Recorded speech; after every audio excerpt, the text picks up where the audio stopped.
I I wanted to tell a story You want to tell a story about? about my life as a cover girl. Just about my life. I wanted to talk about, in past I've read poetry that I wrote during a phase of my life where I was on a lot of psychedelic drugs, smoking a lot of weed, reading my Bible. I was involved with Rastafarianism to a certain extent. I had dreadlocks.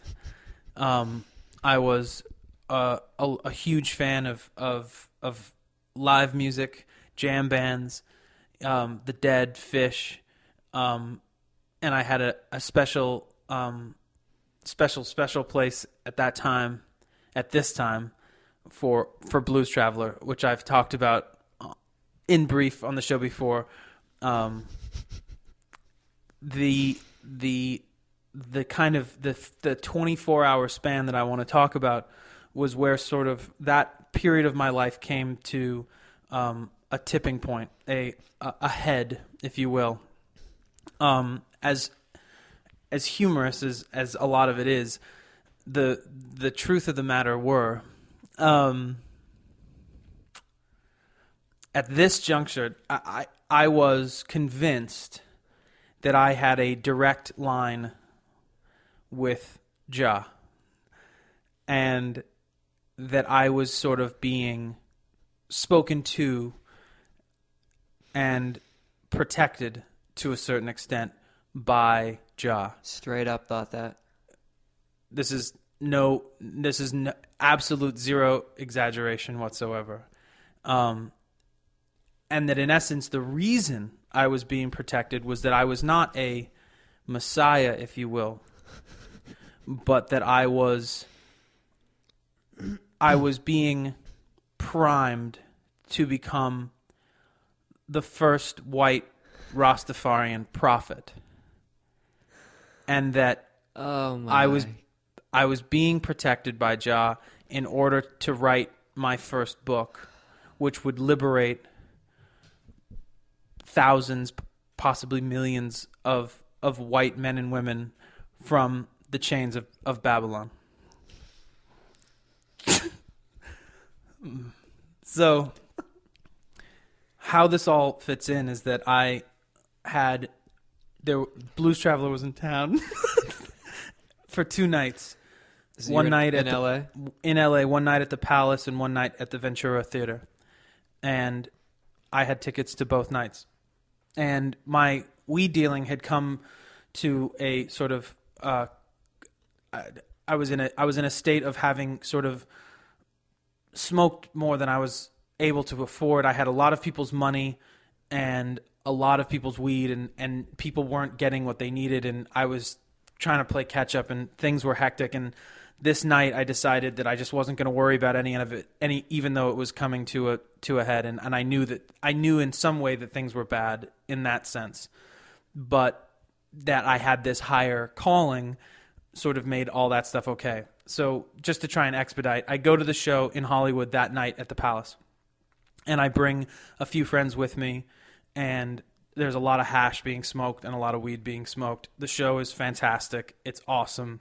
And we're on our way back from the show very late at night, driving down the PCH back to Malibu. And Is that where you're living at the time? that's where I was Staying. I was staying. You know, I don't like to say living.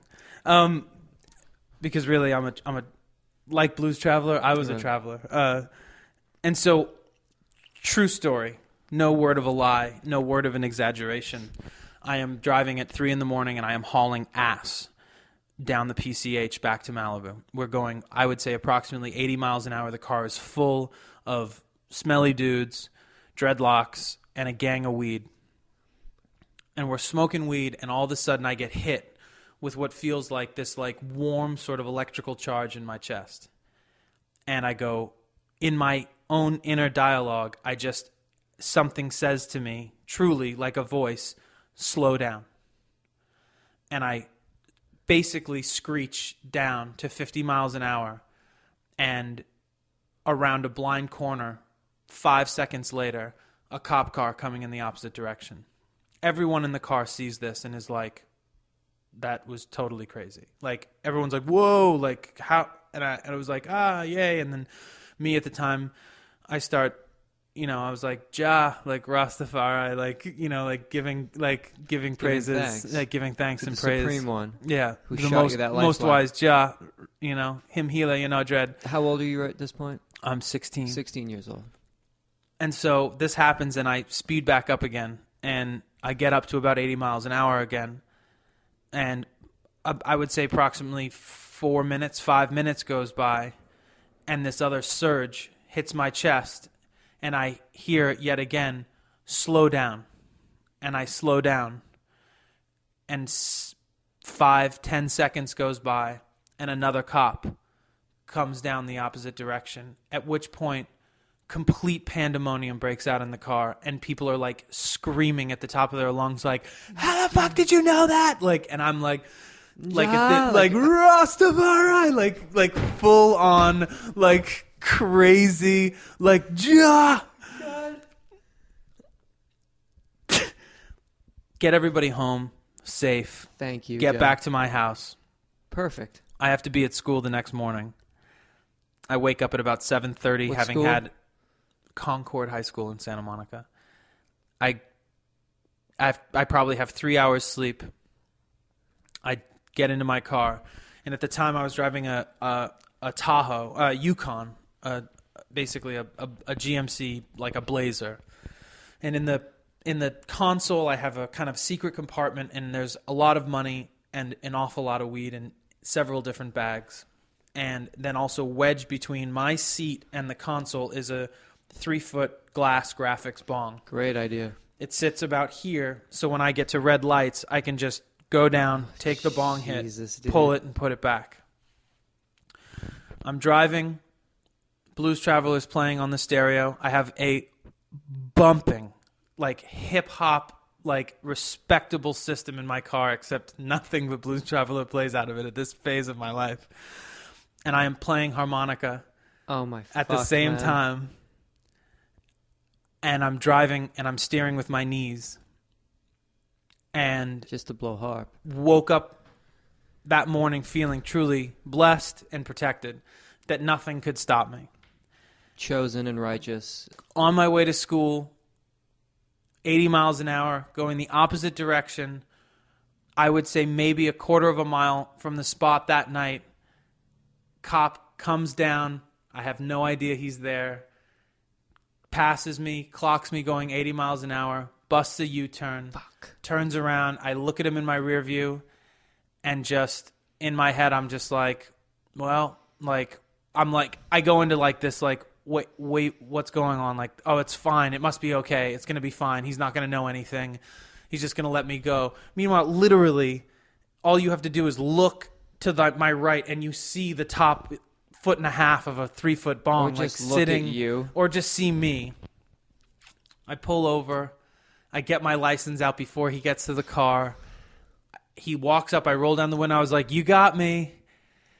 Is the first thing that comes out of my mouth. I was like, "I'm late for school." Blah blah blah. Hand him my license. Just pass off. I'm speeding. He takes my license. He doesn't even look at it. He goes, "Sir, please get out of the car." I get out of the car.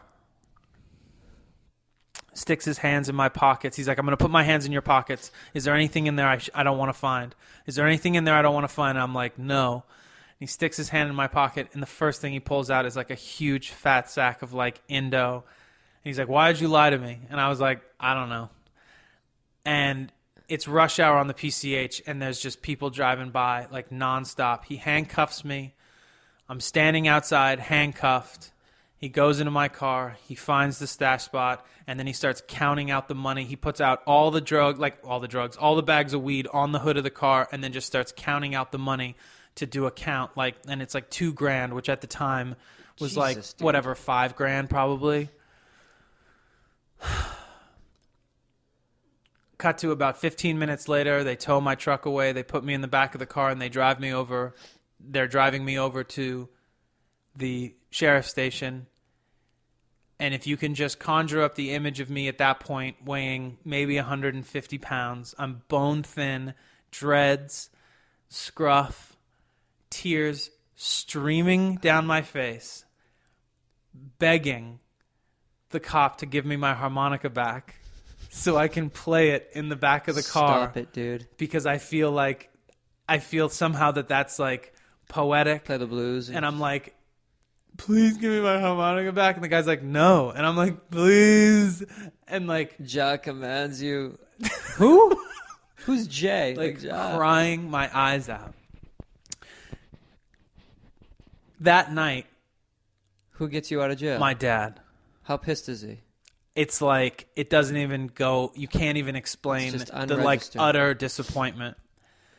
The next night I was taking a girl named Abby, who I had a huge crush on, to the show, The the Ventura show. And I call my dad's like, I was like, well, I've got this show I got to go to tonight. And he was like, what? Like, you're not going anywhere. Like, what are you talking about? And I was crestfallen because I was so excited to take this girl. And I call her and I'm like, listen, I got arrested. It's crazy. Like, fuck. Like, just like, like trials and tribulations, like, Ja, like, like he's put this obstacle in front of me. And I was like, take the tickets. That's like, nice of have you. a great time. Like, Ja we're love. cool. We live super close to each other. I eat ecstasy that night. Jesus, man. And at 2:30 in the morning, I sneak out of my house barefoot and run through like a muddy field, jump a fence to like get to her house to see her when she gets back from the show, to like make sweet, like, I think, have you, well, up at that point, here, I think, because when you said Abby, I was like, I know I heard that. so I basically, she's not there when I get there, and I'm Xing my balls off, and my feet are covered in mud, Thorns. and I like sneak into the Malibu house, ankles. and I get into her room, and God damn it, she man. has black satin sheets. And I remember putting on a Fish record and sitting like Indian style with my muddy bare feet on her black satin sheets, like, and that was like my game. After that I you thought broke into her fucking that house. she would like walk in and see me like, hey, Hey. and like I was gonna give her the other hit of ecstasy and it was gonna be on. The two of you would enter into a different Needless realm to of, say, she walks in, she sees me, and then like followed behind her is like a 23-year-old dude that she had taken to the show. They became boyfriend, girlfriend for like ever. She walks in, I'm like, hey. And then he walks in, he's got like an awesome mustache and is like 23. And I'm like, oh, fuck. And then it's just like, what do you do? Like, try to play it off that you just wanted to kick it, whatevs. And like, want to chill. cut to, I wound up giving them the hit of ecstasy. They took it that night, made Fuck. love, stayed together Yeah. forever. And my You life, walked home. my life as a Rastafarian prophet was officially over.